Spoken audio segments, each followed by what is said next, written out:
তিনটা প্রশ্নের উত্তর দিতে পারেন তাহলে সত্য নবী, আর যদি তিনটা প্রশ্নের উত্তর দিতে না পারেন তাহলে বিশ্বাস করবেন না। এই তিনটা প্রশ্ন নবীকে করতে হবে। তখন কুরাইশ সম্প্রদায়ের মানুষেরা বিশ্বনবী মুহাম্মদুর রাসূলুল্লাহ সাল্লাল্লাহু আলাইহি সাল্লামের কাছে চলে যায়।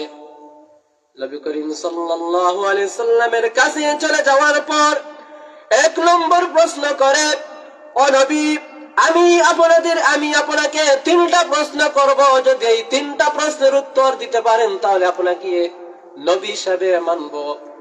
এর মধ্যে একটা প্রশ্ন হলো, আপনি বলুন এমন কোন যুবক, এমন কোন যুবকেরা যারা প্রাচীন যুগে তাদের শহর ছেড়ে পাহাড়ে চলে গিয়েছিল, এমন কোন যুবকেরা তাদের শহর ছেড়ে পাহাড়ের গুহার মধ্যে চলে গিয়েছিল, এটা